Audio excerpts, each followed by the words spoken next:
Hello everyone and welcome back to another Babbling Irons breakdown video with myself and Sloth today.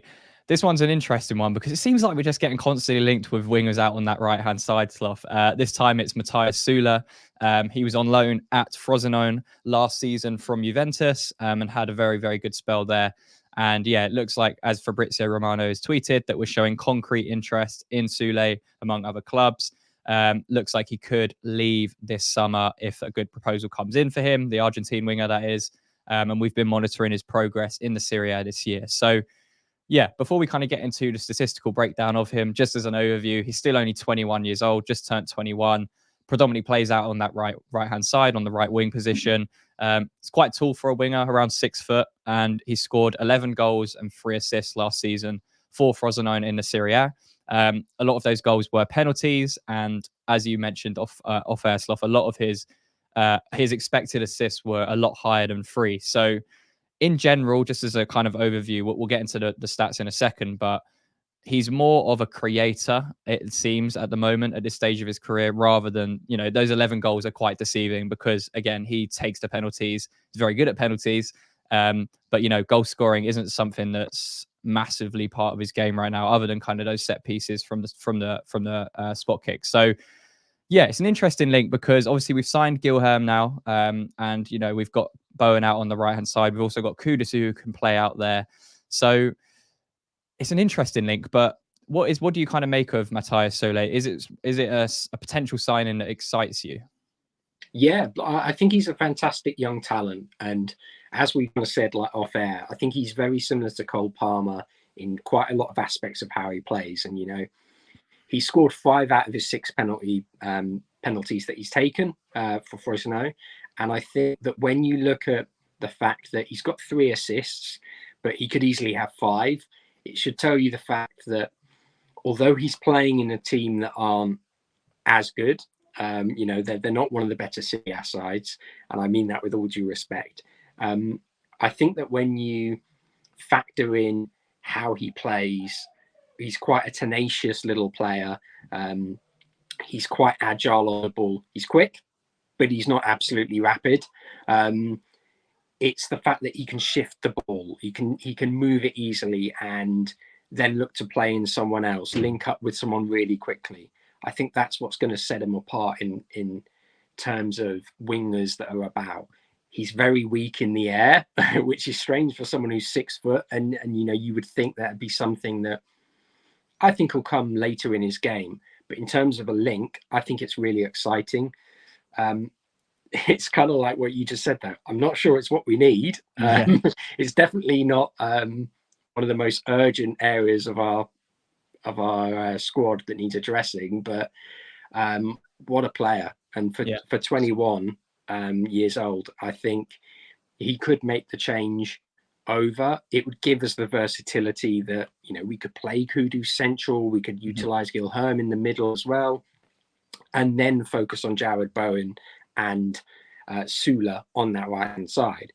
But I think it's it would be a question of where do we fit all these players in? If Paqueta does go like to Manchester City, then you go, okay, this is a great bit of pre-planning.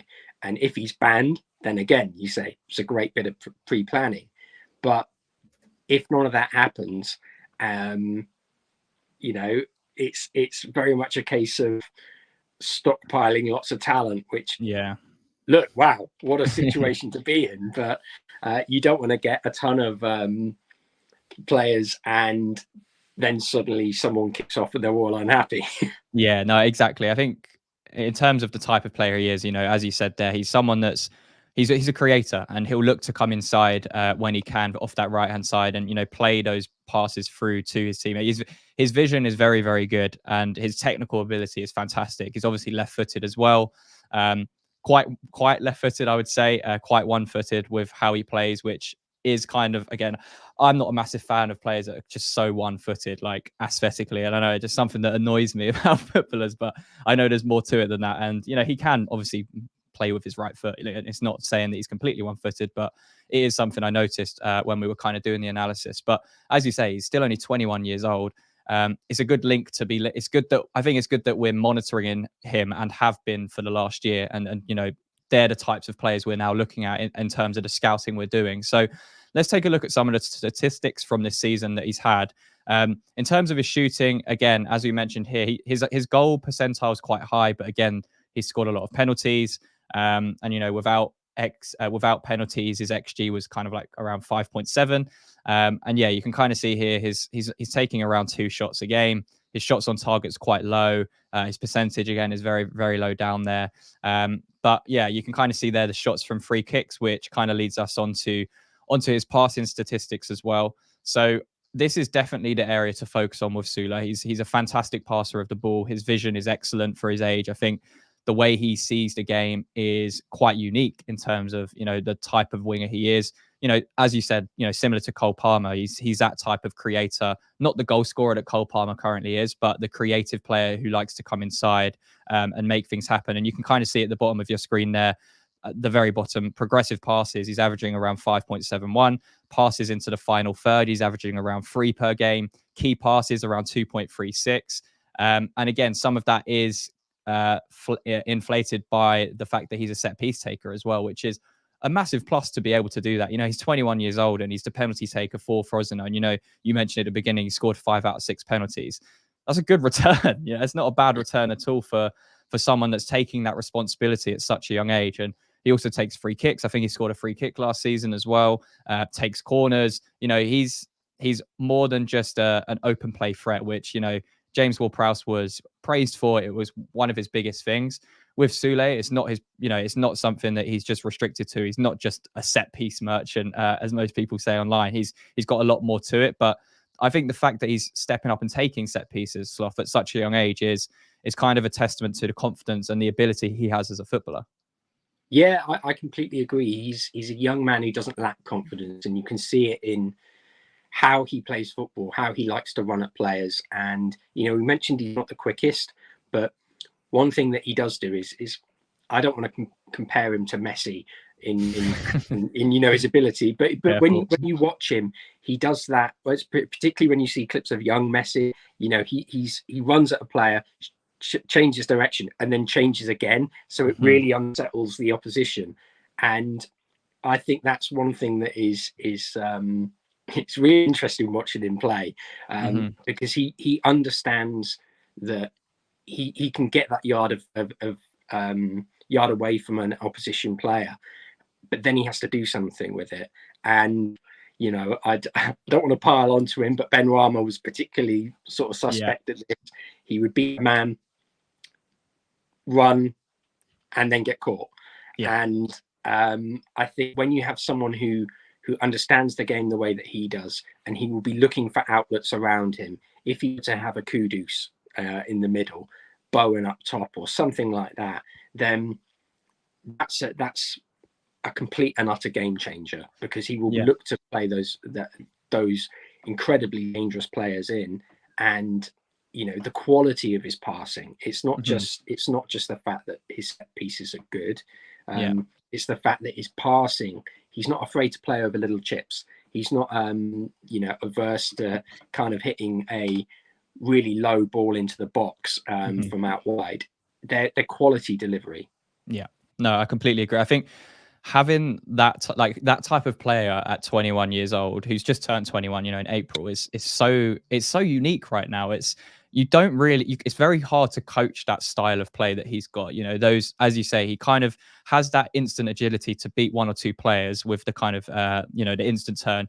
He's not blisteringly quick. Like, he's not going to take a player on and run 70, 80 yards and absolutely blitz a lot of the faster players in the league. He's not that type of player. He's quick, but he's not that quick. So I think his intelligence for his age is what's really, really impressive. I think that's why he's probably being looked at the likes, the likes of West Ham are trying to scout him, because his intelligence at that age is just really, really strong. And, as you say, he'll get into those positions and he'll look to play those defense splitting passes when he gets into the final third between the back line and the goalkeeper as well.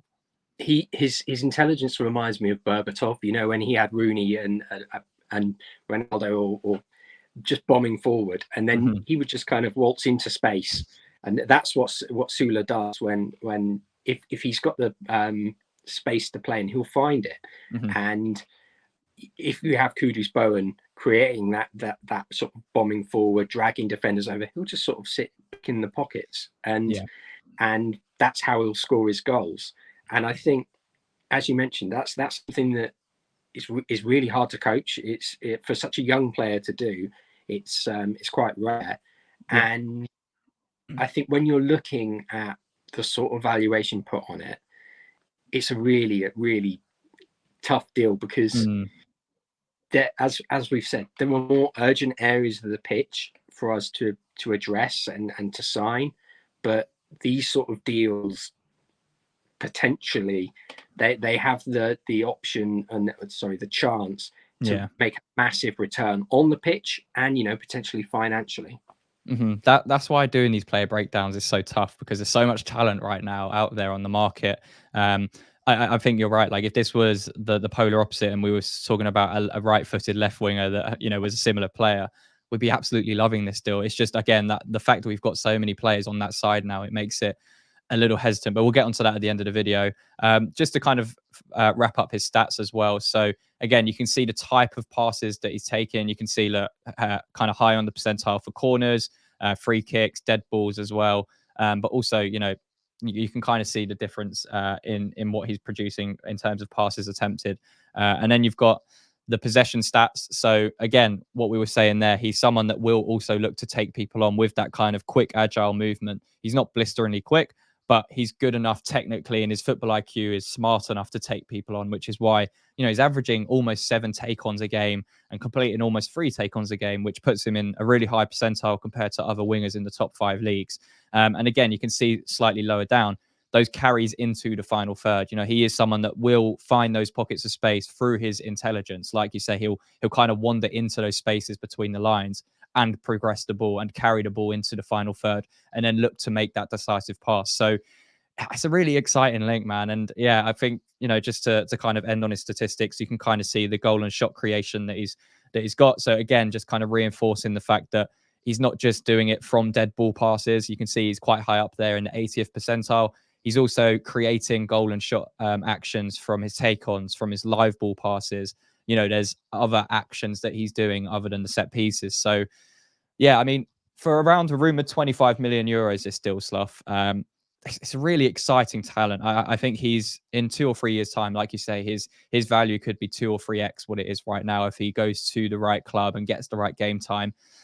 For me, I would probably just stay clear of this one, just because of the amount of work that we have to do this transfer window and the positions we need to focus on. Right wing right now for me is pretty sorted. I don't think we need to be looking at that in particular focus right now. I think the left-hand side is so much more important. And this is the type of player I wouldn't really want to stick out on that left-hand side. And I'm not going to play him in front of Bowen right now or Kudus. So yeah, I think for me, 2 questions for you. 1, would you go ahead with it? And 2, if it did pull it off and it did happen, what would you rate that transfer out of 10? I think the difficult thing is that we've seen today that Reece Nelson's been linked for 20 million pounds. Yeah. And he's played no football. He's played very little football this season. Quite how they put that figure out or how he's worth that, I think it's based on the fact he's just homegrown and a left winger.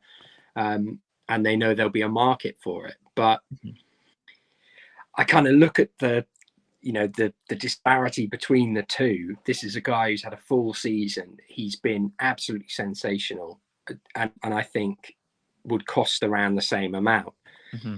I would feel a lot more confident with, even if we played Paqueta on that left side, if Paqueta stays, whatever happens with that situation, I think having the strength in depth, it would be absolutely incredible.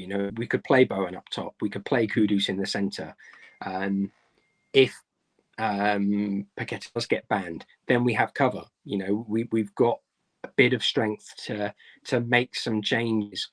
Yeah, I think for this sort of price, it's a deal that I would go for regardless, and then maybe look to change the budget across, whether that's a case of signing someone for quite cheap on the left hand side and then working players around it.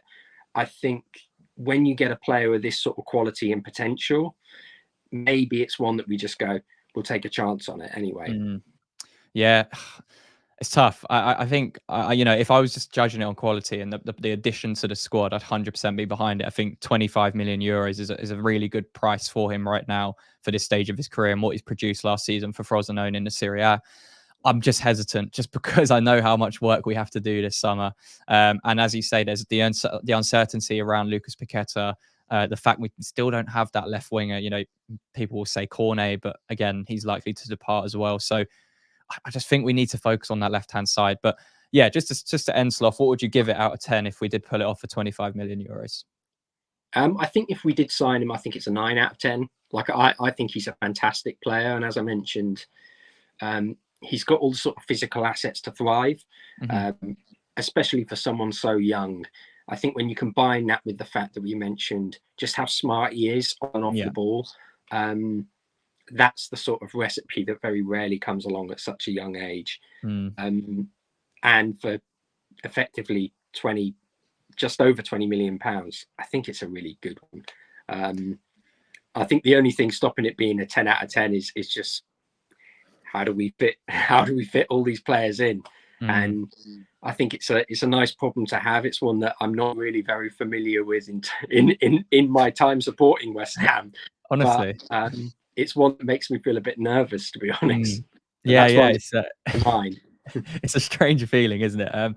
Yeah, I mean, in terms of quality, he's right up there for me. I think as a signing, I would probably give it around like a 7.5 or an 8, just because of the positions we already have on that right wing, and just because of the focus we need for this summer. But if we're just judging it on quality, absolutely, we'd love to sign him for West Ham. So yeah, let us know what you think in the comments down below. Of Soulé, would you like to see him in a West Ham shirt this summer? I'm saying no for now. Sloth would say yes. So are you Team Frankie or Team Sloth? Let us know in the comments down below.